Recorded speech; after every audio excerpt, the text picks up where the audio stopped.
اقرأ باسم ربك الذي خلق. نحمده ونصلي على رسوله الكريم. فقال الله تعالى في الكلام المجيد والفرقان الحميد بعد اعوذ بالله من الشيطان الرجيم بسم الله الرحمن الرحيم. والله ولي الذين آمنوا يخرجهم من الظلمات إلى النور. وقال النبي صلى الله عليه وسلم المسلم من سلم الناس من يده ولسانه او كما قال علیہ الصلاۃ والسلام. محترم حضرات، گزشتہ کئی دنوں سے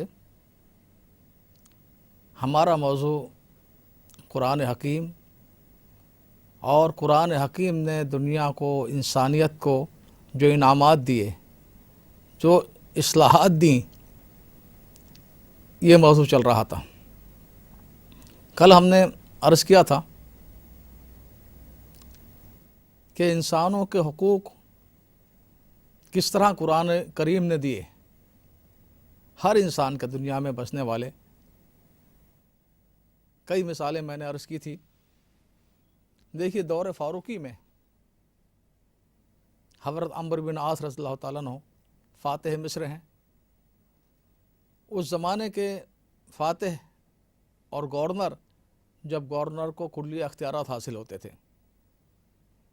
وہاں پر ایک بار گھوڑ دوڑ، گھوڑوں کی ریس ہوئی. حضرت عمرو بن عاص رضی اللہ تعالیٰ عنہ صاحبزادہ، نو عمر، 19-20 سال کی عمر ہوگی، اور ایک قبطی یعنی عیسائی جو مصر کا رہنے والا تھا، عیسائی کرسچن، اتفاق سے گورنر کے صاحبزادے حضرت عمرو بن عاص رضی اللہ عنہ صاحبزادے نے اس قبطی کو کوڑا مار دیا. ہو سکتا ہے کوڑا گھوڑے کو مارا ہو، اس کو لگ گیا ہو. 9 عمر تھے، ایک جوانی کا جوش تھا. اس قبطی نے یہ شکایت حضرت فاروق اعظم رضی اللہ عنہ کی خدمت میں پیش کر دی. فوراً حکم ہوا کہ گورنر کو ماں اس کے صاحبزادے کے، ان کے صاحبزادے کے طلب کیا گیا. شکایت سنی گئی. حضرت عمر رضی اللہ تعالیٰ تاریخی جملہ ارشاد فرمایا، مَتَسْتَعْبَدْتُمُ النَّاسَ، تم نے لوگوں کو غلام کب سے سمجھ لیا؟ قد ولدت ہن امہاتہن احرارا، ان کے ماں نے ان کو آزاد جنا تھا. یہ اس دور کی بات کر رہا ہوں جبکہ حکمران سب کچھ کر سکتا تھا. قبطی کو بھی پتا تھا کہ قرآن کا جو انسانی حقوق کا چارٹر ہے، جو اعلان ہے، وہ صرف کاغذی کارروائی نہیں ہے آج کی طرح پر، بلکہ عملاً نافذ ہو چکا ہے دنیا میں. اس لیے اس کی ہمت شکایت لے کر جانے کی. امیر المومنین عمر بن خطاب رضی اللہ تعالیٰ عنہ نے قبطی کے ہاتھ میں کوڑا دیا اور فرمایا، ان گورنر کے صاحبزادوں کی خبر لو، انہیں مارو کوڑے،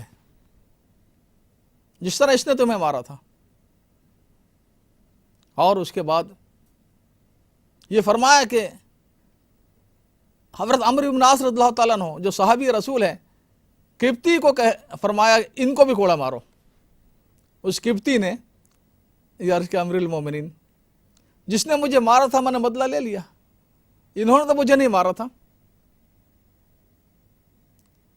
فرمایا عمر ابن خطاب رضی اللہ تعالیٰ نے، واللہ ما ضربک، خدائے قسم اس نے تجھے جو مارا ہے وہ ان کی وجہ سے مارا کہ یہ گورنر ہیں، یہ مصر کے حاکم ہیں، اس زوم میں کہ میں حاکم کا بیٹا ہوں.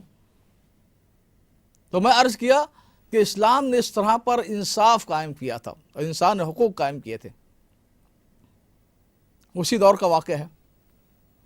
قطیبہ بن مسلم اسلام کا عظیم جرنل ہے، فاتح ہیں. انہوں نے سمرقند کو فتح کیا اور اس شان سے فتح کیا کہ لوگوں کی جان و مال بالکل محفوظ رہی. کس نے کسی کی کوئی چیز کو ہاتھ نہیں لگایا، عزت آبرو پر میلی نگاہ سے نہیں دیکھا. اور فتح ہونے کو ایک عرصہ گزر گیا. وہاں کا مقامی باشندہ بدھ مذہب کا ماننے والا، بدھ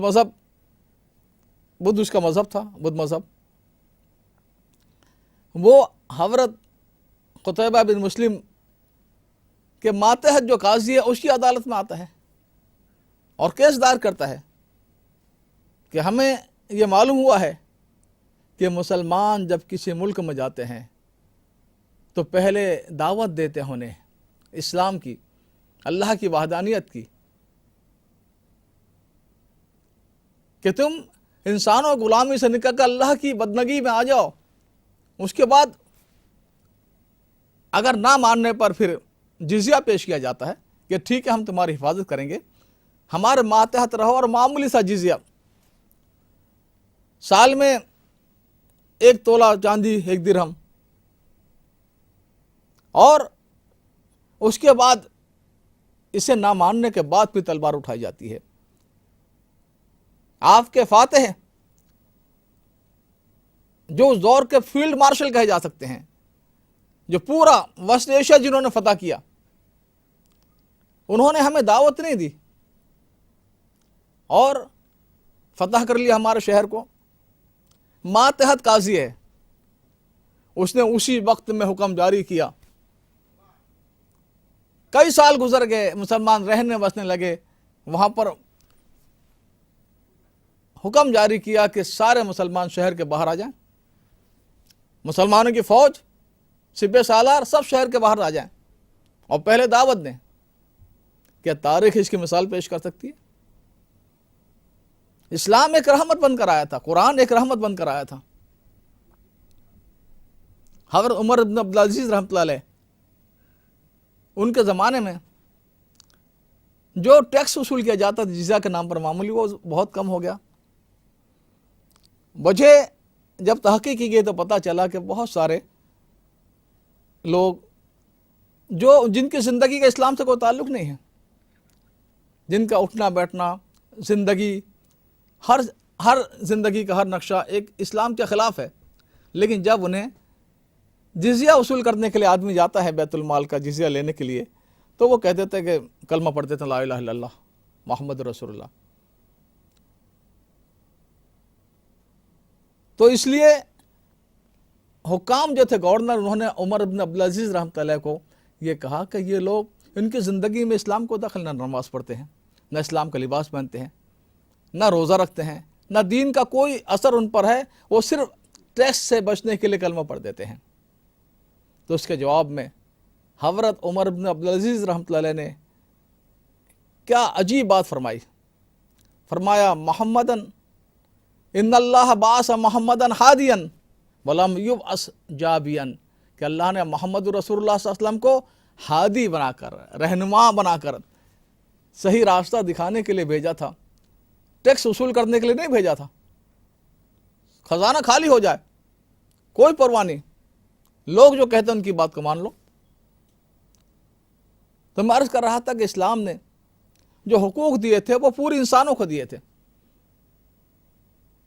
آج مغرب میں بھی حقوق دیے گئے ہیں، لیکن آج ان کے لیے حقوق ہیں جو مغرب کو اپنا آقا مانتے ہیں۔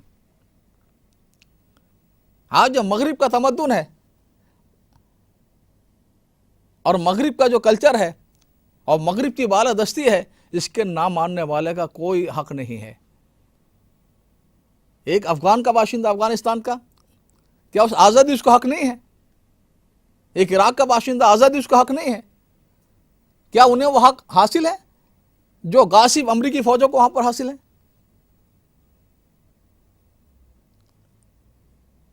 حقوق جو ہے اور اخلاق جو ہے وہ برتنے کی چیز ہے، عمل کرنے کی چیز ہے، تقریر کرنے کی چیز نہیں ہے، کتابوں میں لکھنے کی اور چارٹر بنانے کی چیز نہیں ہے۔ اگر عراق جنگ میں صدام 2 امریکی فوجیوں کو ٹی وی پر پیش کر دیتا ہے، پورا امریکہ یورپ چلا اٹھتا ہے، جینوا کنونشن کی خلاف ورزی ہو گئی، اور یہ امریکی فوج افغانستان میں سینکڑوں نہیں ہزاروں طالبان کو زندہ دفن کر دیتی ہیں زمین میں، انہیں ڈرموں میں، گرمی میں ڈرموں میں بھر کر ہزاروں میل، سینکڑوں میل لے جاتی ہیں، سینکڑوں ہزاروں آدمی مر جاتے، دم توڑ دیتے ہیں، لیکن کوئی مغرب کا ملک، کوئی امریکی کوئی یورپی نہیں کہتا انسان حقوق کی خلاف ورزی ہوئی ہے. اور بدقسمتی یہ ہے کہ دنیا میں جو عقائد ہیں جو مذہب کے نام سے ہیں اس کو بھی نسل پرستی کی حمایت حاصل ہے. وہ بھی اس طرح کی چیزوں کی حمایت کرتے ہیں. جیسے یہود کا یہاں پر تصور ہے گوئم کا کہ دنیا کی ساری اقوام اور سارے انسان یہودیوں غلامی کے لیے پیدا کیے گئے ہیں. یونانوں کے نزدیک تصور تھا کہ غیر یونانی کے غلامی کے لیے پیدا ہوئے ہیں. رومن کا نزدیک یہ تھا غیر رومن کے غلامی کے لیے پیدا ہوئے ہیں.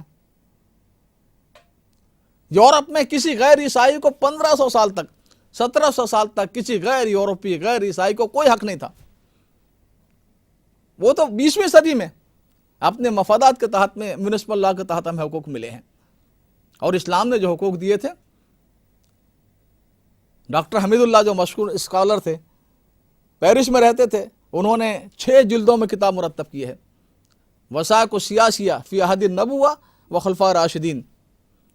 وہ سارے دستاویزات جو افریقہ، ایشیا اور یورپ کی قوموں کے ساتھ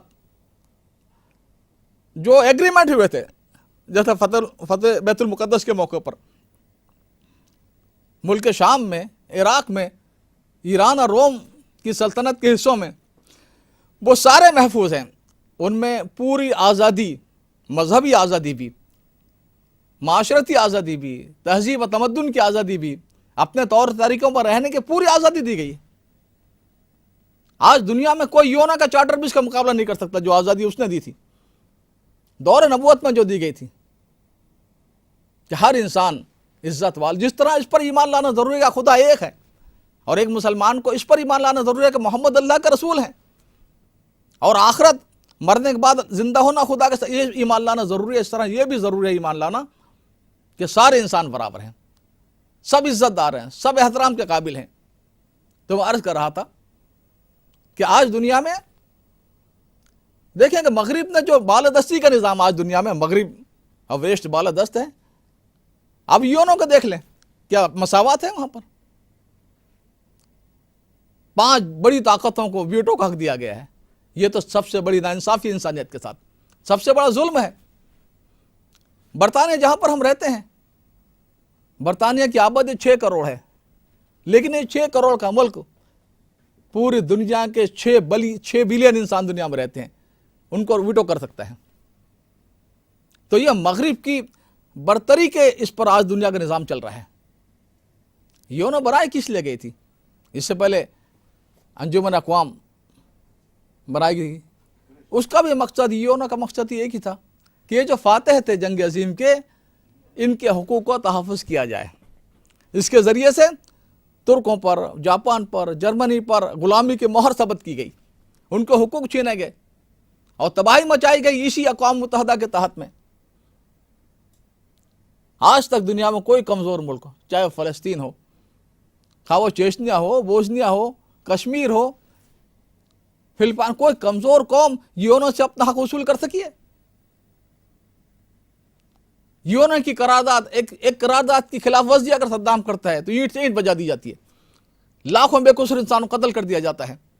اور یونو کی درجنوں چارٹروں کو امریکہ ویٹو کر دیتا ہے اسرائیل کے ظالمانہ اقدامات کو دفاع کرنے کے لیے، انسانیت دشمن اقدامات کو دفاع کرنے کے لیے.